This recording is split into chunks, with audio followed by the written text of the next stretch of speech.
In this crazy world, it's so hard to unwind. So I'm taking time just for me. Gonna find my peace, let my soul be free. In the quiet moments, that's where I'll find a little room to breathe and leave it all behind. Give me room to breathe, I need some time to heal my heart, to clear my mind. Gonna love myself, yeah, I believe in the power of me. Just give me room to breathe. Great new day to all my Room to Breathe and Self-Care Club family and friends. Welcome back to another Room to Breathe podcast. I am your host, Life Coach 614, and I am so glad that you made space to be here with us today. Now, before we get started, I just need to ask you a favor. If you are enjoying the vibe, go ahead and show us some love. Tap the screen, like, comment, but most importantly, I need you to share this out with someone who could use a little healing energy today. And if this is your first time here or you haven't done so already, go ahead and hit that follow button. Subscribe to our channel so that way you're always tapped in when a new episode drops. I also want to personally invite you to check out our digital home at theselfcareclub.org. It is your one-stop shop for all things self-care. You will find everything you need from affirmative apparel to motivational merch, as well as free resources designed to nourish your growth and remind you that you are supported every step of the way. Here at Room to Breathe, we believe in healing and community, growing one breath, one moment, one day at a time. So today, I encourage you to give yourself permission to pause, reflect, and to take up space. And if you're someone who's ready to heal out loud, I invite you to join our Room to Breathe community powered by School. You can find all the details on the website or through the link in my bio. Now, let's get ready to breathe, reflect, and grow together. Today's conversation is, I think today's, how do I want to say this? Today's conversation requires maturity. Elevated Awakenings, Miss Melody, I see you, girl. I'm trying to think of like the perfect way to maybe begin this.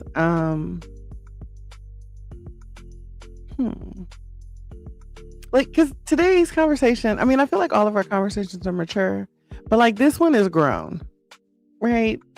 Like, not loud, not dramatic, not reactive. Today we're sitting at the intersection of ownership and elevation, because it's one thing to recognize your patterns, but it's another thing to interrupt your pattern. It's one thing to say, I see where I messed up, and it's another thing to say, I'm not repeating that. Maturity says, I see my part. Standards say, I won't keep doing that, or like, I'm not going to do that again. I think that maturity is awareness and standards are action. But I think that the truth of the matter is a lot of people are self-aware, but they're not self-disciplined.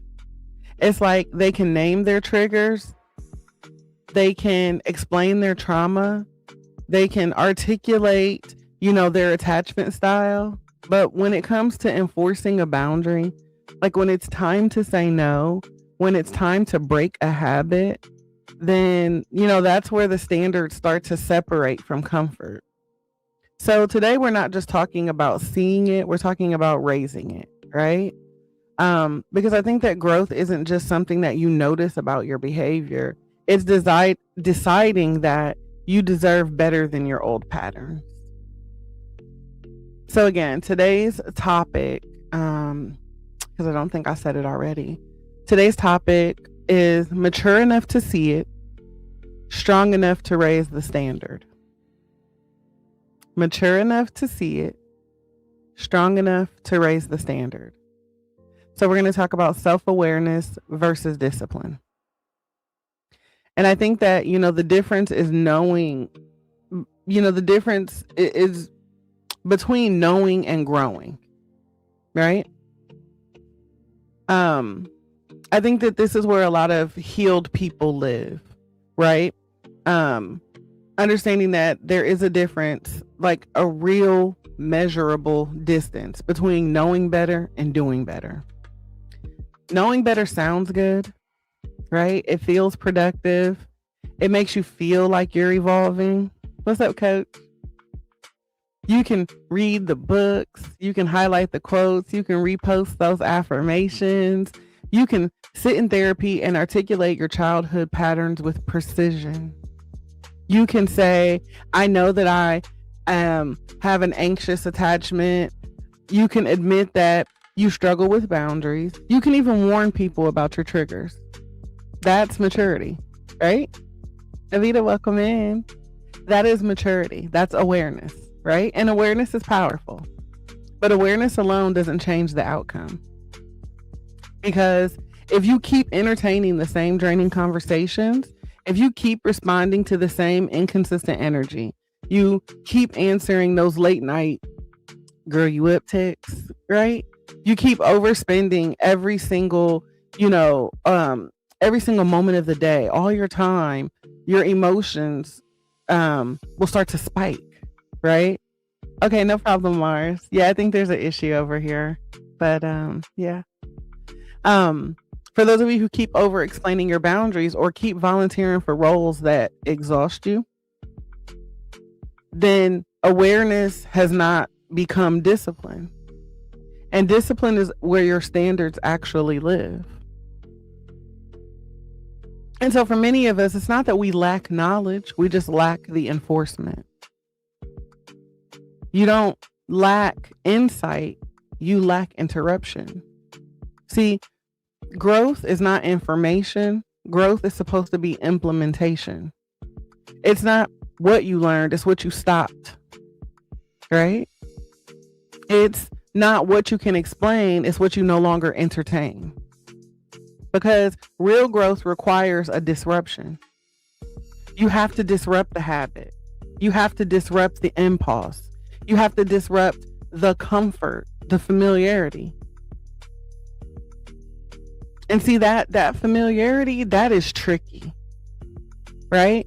That, is like, I don't know, that's probably like the trickiest area, because even chaos can feel comfortable if you've lived in it for too long, right? Chaos starts to feel comfortable when you live in it too long. You can know a situation isn't good for you and still choose it because it's predictable.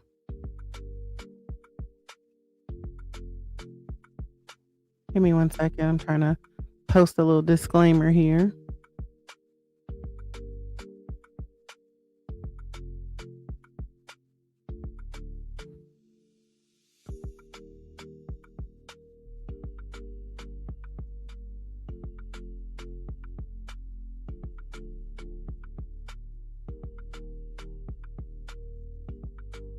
There we go. I had to let our people know what to do. But yeah, so I mean, if you know a situation isn't good for you, some people still choose it because it's predictable. You can know that you deserve more and still settle for less because it's available, right? You can know that you should save, but you still spend because it soothes you temporarily, right? It's like, I know I should be saving my money, but I just want to, I don't know, buy myself something nice, right? Because it's going to feel good in the moment. That's the tension between knowing and growing. Knowing is mental, growing is behavioral. Knowing happens in the mind. Growing shows up in your calendar, in your bank account, in your phone logs, and your emotional responses. You don't grow just because you notice something. You grow because you adjusted based upon what you noticed. You grew when you didn't respond, when you closed the app, when you left the room, when you stuck to the budget and kept your boundary, when you let the silence be silence. No problem. Thank you for trying. Like, thank you for trying. So yeah, that's growth. Not dramatic, not announced, not posted. Just implement it. And here's the truth about growth. If your behavior hasn't shifted, then your standards haven't risen. You can't pray for elevation and then practice repetition. You can't say that you want peace and keep choosing stimulation. You can't say that you're healed and then keep reenacting the same patterns. See, that's not condemnation, that's clarity. So here's a good reflection. Where are you informed but not transformed? Where are you informed but not transformed? Where do you have the language but not the lifestyle?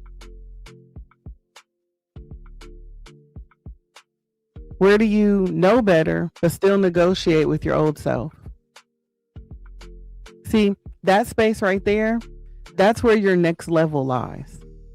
When you can start to pinpoint the answers to those questions, that's where your next level is waiting. Not in more information, right? In the execution. Because knowing better, cool. Doing better, top tier, right? And that's the grown energy right there. That grown energy doesn't just understand it, it actually applies it. And see, we have to even have an awareness without defense, right? Because that's when we get into our ego, right? This is the area where ego and evolution wrestle. Because real maturity sounds like saying I overreacted. I ignored a red flag. I stayed longer than I should have. I avoided the conversations. Or I knew better, but I didn't do better. That's real mature, right? And you say things calmly. You don't have this like dramatic collapse, no emotional theatrics tied to it, no overly defensive tone, just truth.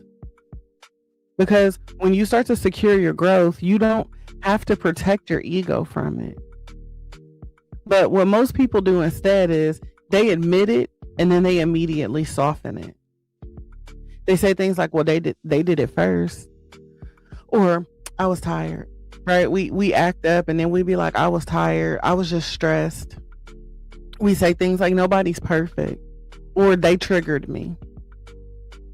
And listen, we have to understand that context matters, right? There is a bigger part. It's not always just us. Yes, maybe somebody said something or did something that sparked it, but we were the actual flame that kept the fire burning, right? Because accountability that always comes with justification is actually not accountability. That is self-preservation. It is your ego trying to remain innocent. And emotional adulthood isn't about being innocent. It's about being honest, right? Healing is about being honest. Exactly, Brooks. It's our reaction that matters. So when you can see your part without building an entire courtroom around it, that is growth, right? You don't need a defense attorney, no witness stand, no closing arguments, just clarity. Because true defense is actually very subtle. Defense sounds like, I guess I could have handled that better, right? Because that right there, that's not ownership, that's distancing. Ownership actually sounds like, I didn't handle that well, period. I wasn't the best version of me in that situation, period. Like, full stop. And if you can't hear your part without defending it, then you're going to keep repeating it. Thank you for the follow, Tatted Up. Right? If you can't hear someone else tell you or point something out to you without you feeling the need to defend it, you're just going to keep repeating it. because that defense just protects behavior. When you justify it, you normalize it. When you normalize it, you repeat it, right? So again, we have to understand that defense delays disruption. And I'll bring that into a real life, scenario for you. If you say, I have a temper, but people push my buttons, you're not addressing your temper, you're protecting it. If you say, I struggle with boundaries, but I just don't like hurting people, then you're not addressing the pattern, you're protecting it. If you say, I overspend, but I deserve nice things, then you're not actually addressing your habit, you're shielding it. See, maturity means that you stop negotiating with your own clarity. You stop trying to win the argument against yourself. Because really, that's who you're arguing with, is just yourself. Right? You stop trying to prove that your reaction was understandable, and instead you ask, was that aligned? Right? Did that add up? Thank you, Chief. See, aligned is the real question. Not was I justified, but was I aligned with who I say I'm becoming? Because that's where the emotional regulation sits. Right? That's discipline. That's self-respect. Elevated Awakenings, Tisha, welcome in, beautiful. And let me say this gently but firm, because I think somebody needs to hear this. You can be wounded and still be responsible. Your trauma may explain it, but that doesn't excuse repeating it. See, awareness without defense is powerful because it puts you back in control. When you can say, I chose that, I tolerated that, I reacted like that, I enabled that, I accepted that, right? You also get to say, but I can choose differently next time. So yeah, I allowed that to happen, right? I enabled that pattern of bad behaviors, but I no longer choose that. I chose it then, but I no longer choose it now. That is you reclaiming your power. But if you keep making it about what they did, then you keep giving your power away, because now your growth depends on them changing. And so grown energy, it doesn't wait for other people to evolve. It just adjusts, right? It self-corrects without shame, without drama, without self-hate, just clarity. That's awareness without defense. Exactly. It is your choice. I also want to talk about responsibility without shame, right? Because I think that this is an area where a lot of people quietly sabotage their own growth. We have to begin to understand that accountability is not self-hate, right? I'm going to say it again so I can make sure it lands properly. Accountability is not self-hate. Some of us were raised in environments where admitting fault meant humiliation. It meant punishment. It meant being labeled as difficult or dramatic or wrong. So we learn to defend ourselves at all costs, right? To tear ourselves down before anybody else ever could. But neither of those responses are maturity. Those are protection mechanisms, right? They're coping skills that we adopted over the years. And so responsibility sounds different. Responsibility sounds grounded. It sounds like that wasn't aligned with who I'm becoming. It doesn't spiral. It doesn't collapse. It doesn't attack itself. It simply acknowledges the behavior and chooses better. That's self-respect. That's emotional intelligence. That's someone who understands that growth is a process, not a performance. But like shame, on the other hand, shame is loud and personal. Shame says, I am terrible. I ruin everything. I'm toxic.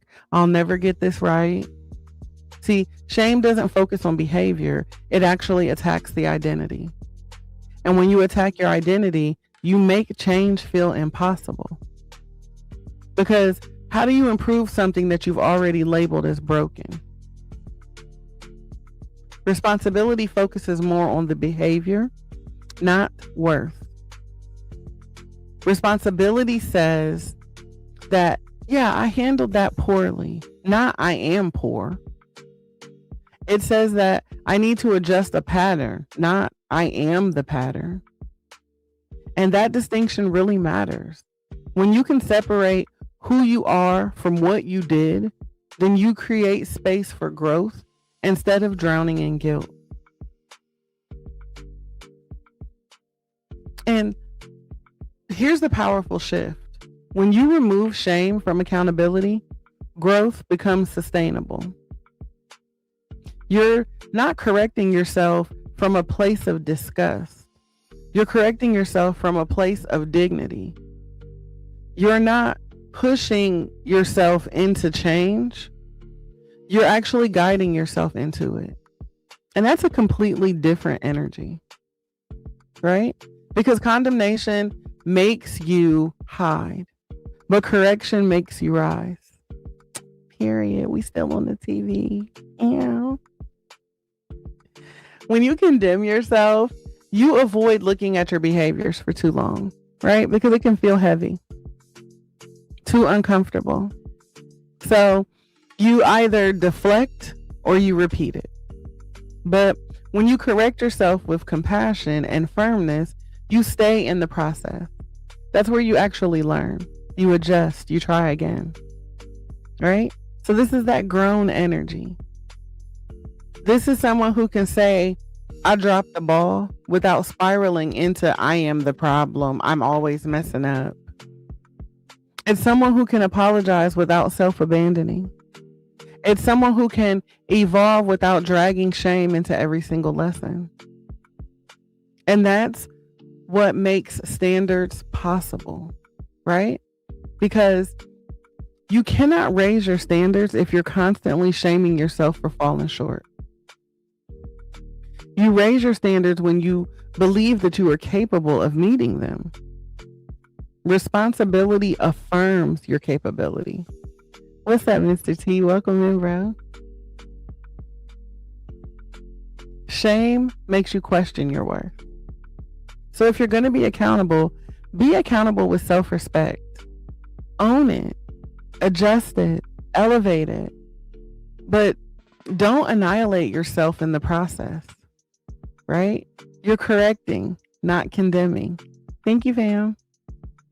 And, that difference changes everything.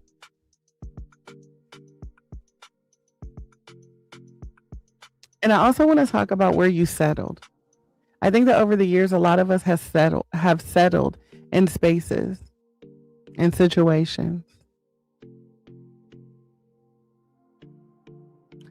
So I'm not talking about where they mistreated you. I'm not talking about where they lied or where they disappointed you. I want to talk about where you settled.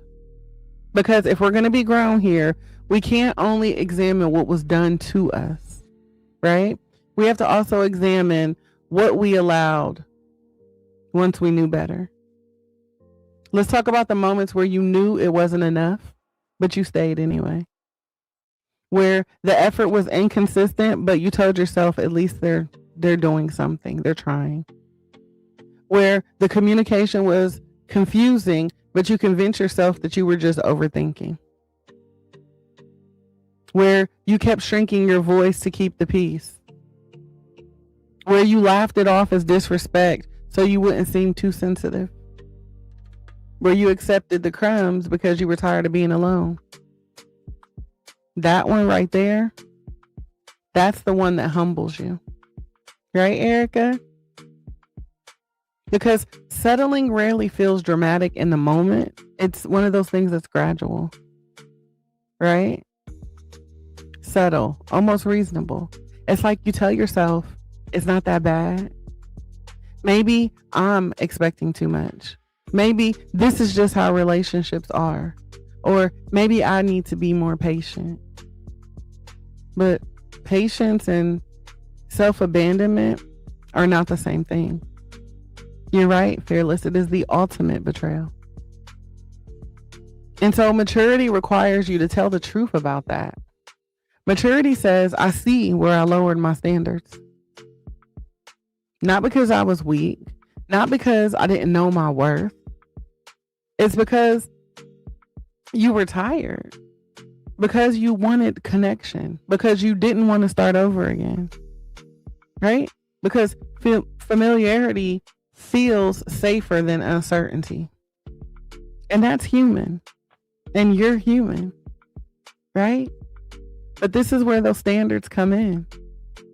Because standards say, you know what? Won't be doing that again. Right? Not loud, not dramatic, not some big old social media announcement. You ain't got to go on Facebook or, the gram and tell people, I ain't doing that again.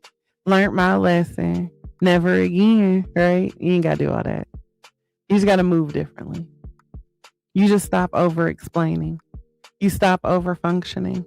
You stop chasing clarity from people who enjoy confusion. You stop negotiating your non-negotiables. You don't argue. You don't threaten. You don't perform independence. You just raise the bar quietly and let your behavior reflect it. Because once you see where you settled, you cannot unsee it. That's why hindsight is 20/20, right? I can look back and be like, damn, it was me. I was the problem. Because once you see it, and you see in all the places that you've settled, you cannot unsee it. That awareness changes tolerance. What used to feel normal now feels draining. What used to feel better than nothing now feels absolutely beneath you. What used to feel manageable now feels misaligned. And that's growth. See, settling is often a form of self-protection, right? We settle because we're afraid that asking for more will cost you or cost us the relationship, right? You settle because you're afraid that your standards will make you seem difficult. You settle because you think strong people endure, right? Strong people endure. That's what we try to tell ourselves. But strong people also discern. Strong people don't just survive, they select. So, this conversation isn't about shaming yourself for where you stayed too long. It's about acknowledging it so you don't repeat it. Because standards are not about revenge, they're about refinement. And when you begin to refine your standards, you refine your life. So I want you to gently ask yourself, where did I shrink? Where did I overextend? Where did I accept less than I actually needed? Not to beat yourself up, but to elevate. Because the person that you're becoming doesn't beg, doesn't bargain, doesn't convince. He or she simply chooses. And now that you know better, you choose differently, right? Everybody type I choose in the chat. I choose differently. Let's put that in the chat. I choose differently.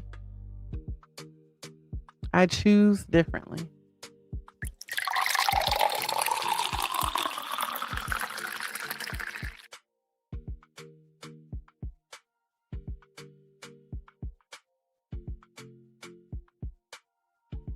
Yes, I choose differently.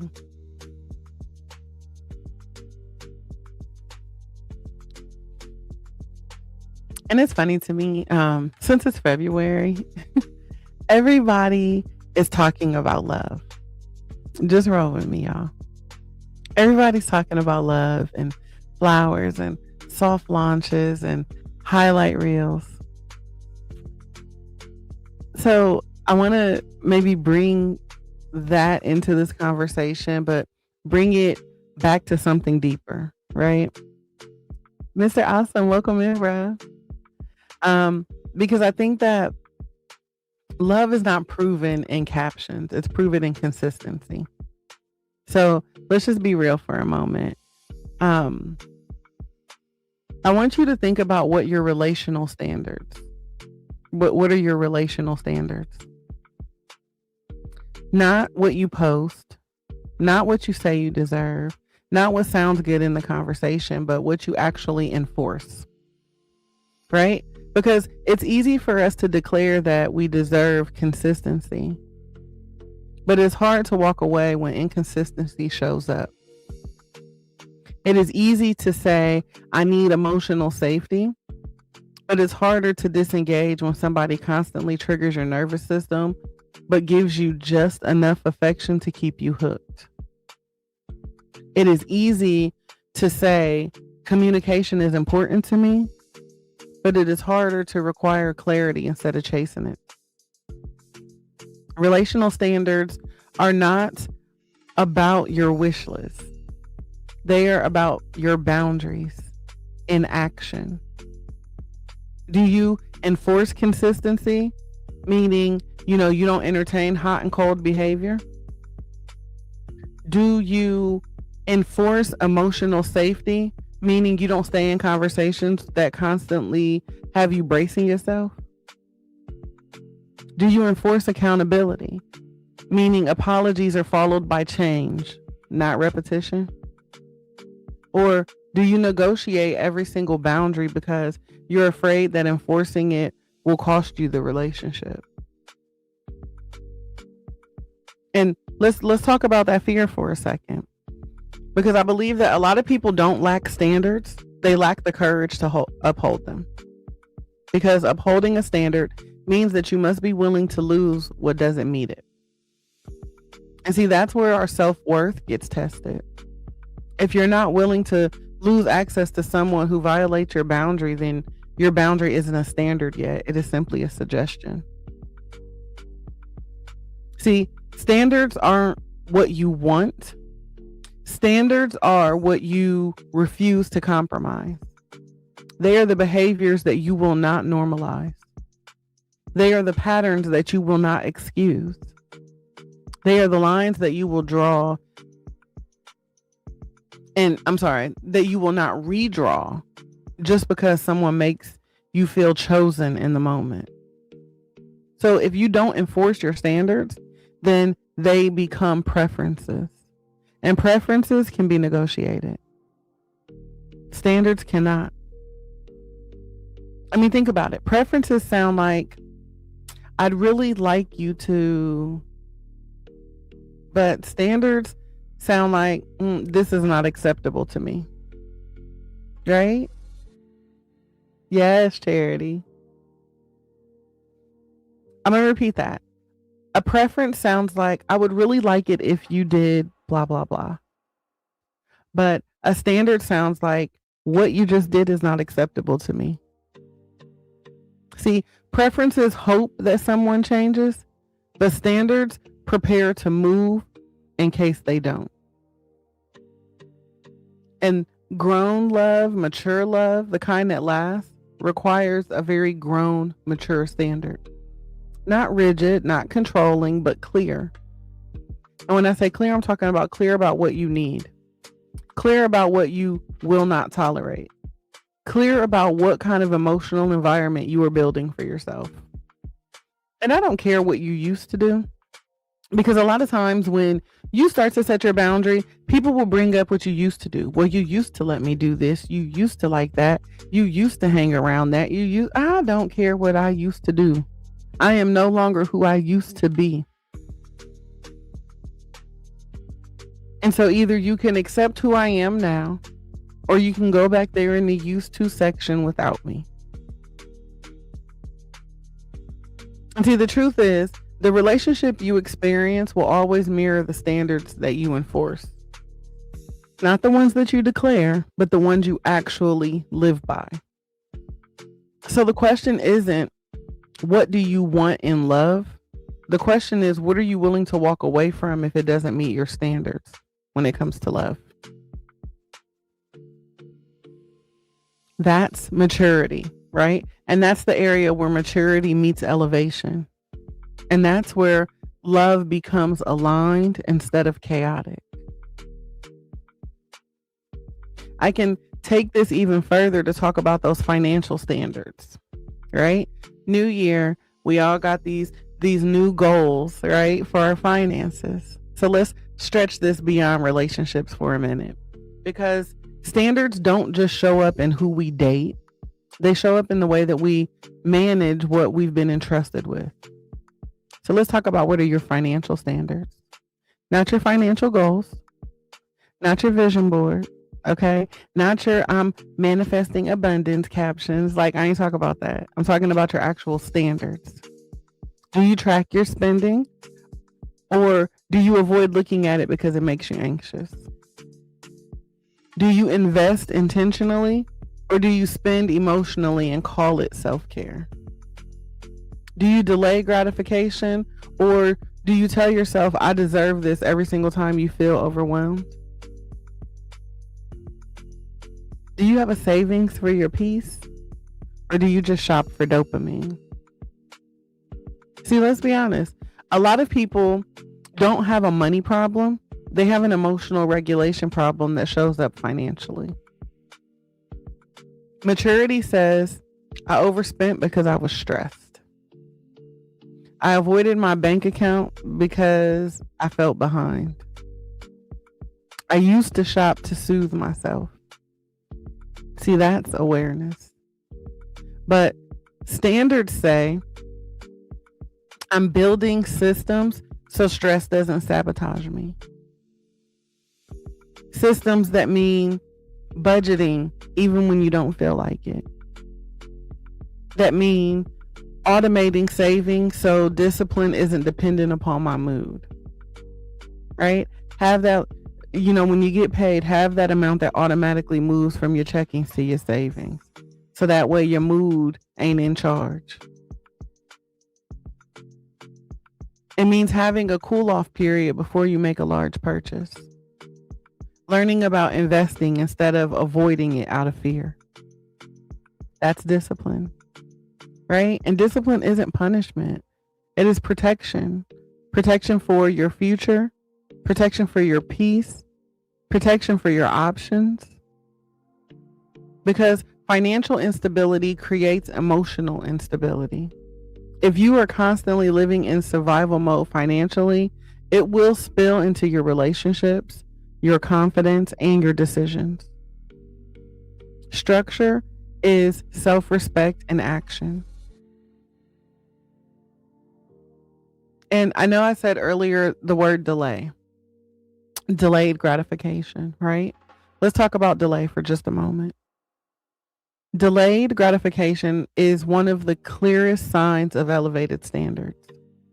Being able to say not right now, even when you technically can afford it, that is maturity.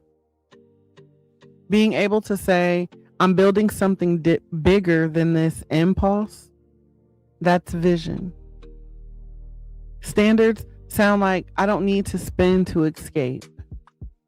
I don't need to avoid my numbers. I don't let temporary emotions create permanent setbacks. And again, this isn't about perfection, it's about alignment. Because you can't pray for overflow and practice impulsivity. You can't ask for an increase while ignoring stewardship. You can't say that you want freedom while avoiding the discipline. Financial standards are not about being restrictive, they're about being intentional. And every single thing that we do, we should be doing it with intention. Right? Grown energy understands this. It understands that money is not just currency, it's capacity. Great new day, Lady Blue, Elevated Awakenings. And when I say capacity, I'm talking about the capacity to leave, the capacity to choose, the capacity to build. So now the question becomes, are your financial habits aligned with the life that you say you're building? Or are you hoping abundance will override inconsistency? Maturity notices the pattern. Standards restructure it. And that shift right there, that is how you protect your peace long term.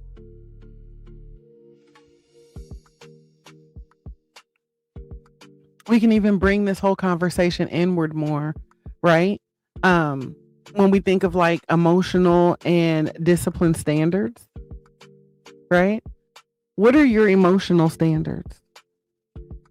Not how you feel your best on your best day, not how you calm when everything is going your way, right? Not how calm you feel then. But what are your standards when you're triggered? When you're dismissed? When you feel misunderstood? When your ego gets poked? Do you allow yourself to pause before reacting? Do you regulate before responding? Do you step away from conversations that feel disrespectful instead of staying to win? Do you protect your nervous system the same way that you protect your reputation? Or do you just keep proving that you're the strong one and enduring the chaos? Because let's be honest, a lot of us were taught that strength meant endurance, right? That being unbothered meant tolerating anything. That loyalty meant staying in emotionally draining dynamics. But endurance without boundaries is simply exhaustion. Self-awareness without discipline keeps you tired. That's why a lot of y'all tired today. You're aware that you lack the discipline. You can know that you're easily triggered. You can know that you shut down when you're overwhelmed. You can know that you get defensive when corrected. But if you don't practice restraint in those moments, the awareness doesn't protect you. Emotional standards sound like, I don't respond when I'm dysregulated. I don't match energy. I just simply manage mine. I don't argue to feel powerful. I don't stay in spaces where I feel small. That takes restraint. And contrary to popular belief, restraint is not weakness. Restraint is strength. It is strength to sit with discomfort instead of discharging into, projecting your views and opinions onto someone else. It's the strength to let silence be silence. It's the strength to leave the room instead of allowing things to escalate. It's strength to choose calm when your impulse wants control. Discipline at that emotional level is quiet. It doesn't perform. It doesn't announce itself. It just shows up in how you handle the tension. So the question becomes, are you led by your emotions or are you regulating them? Because elevated standards don't just change your relationship, they change how you respond. And that changes everything.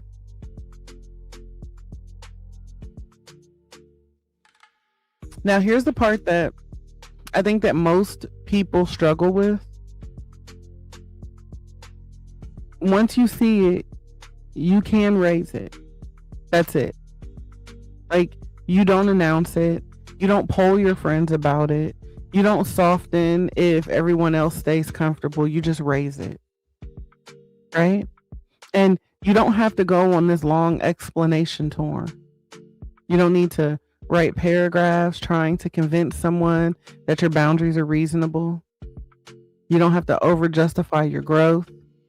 You don't have to beg people to understand your evolution. Because when you're secure in your standard, you don't need validation for it. You simply just move differently. You stop answering what drains you. You stop over giving where there is no reciprocity. You stop negotiating your peace for temporary connections. And you stop making exceptions for behavior that you already said was unacceptable. And while you do it, you're not bitter.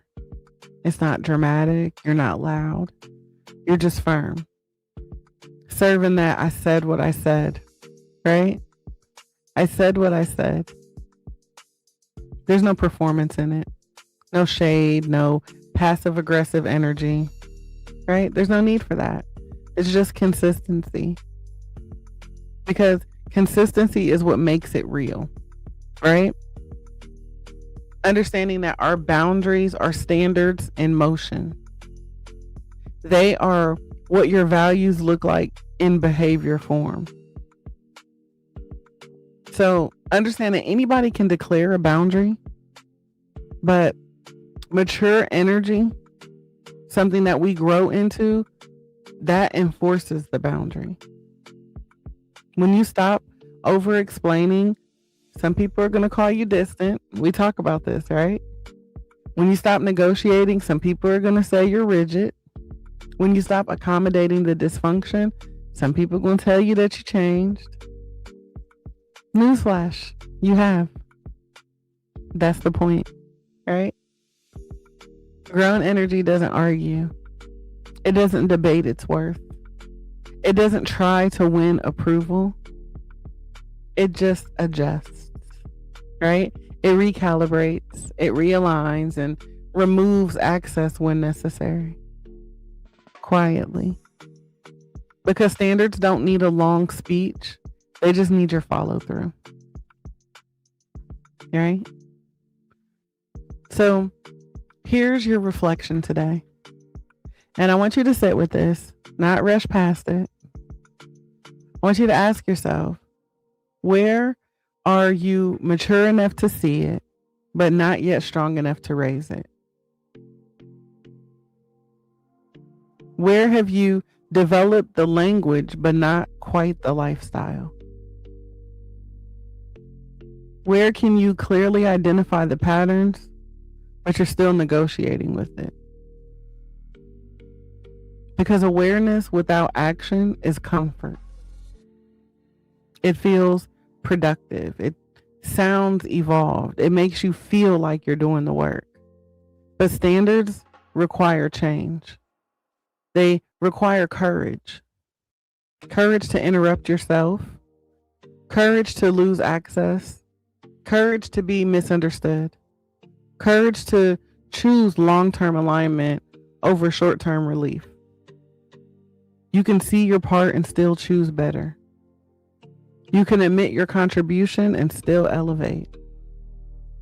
You can say, that one was on me, and still become someone who no longer repeats that. You can own it and still outgrow it. That's the shift. Not perfection. Alignment. Not punishment. Self-respect. Not loud declarations. Right? Just consistent implementation. And you know, the beautiful part of all of this is that you don't have to get it right every time to be growing. You just have to keep choosing differently once you know better. That's maturity in motion. That's standards in action. So if today's episode stretched you in a good way, drop some green hearts in the comments. You know, that's our quiet signal that we're not just self-aware, that we're self-disciplined, that we're healing, we're growing, showing up for ourselves today, right? Not just noticing, but adjusting. And for those of you who feel led to do so, please share this stream out with somebody else who could use some healing energy today. Someone who's ready to stop identifying, just identifying their patterns, and they're ready to actually interrupt them. Thank you. I see those green hearts, y'all. Thank you.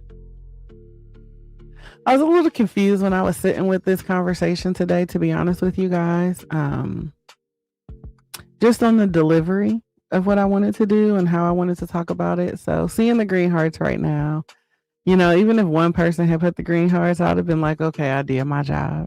Because like I said, I'm not gonna lie, y'all. I was a little confused by this download today, but I'm glad that it landed. I'm glad that I made the math for y'all.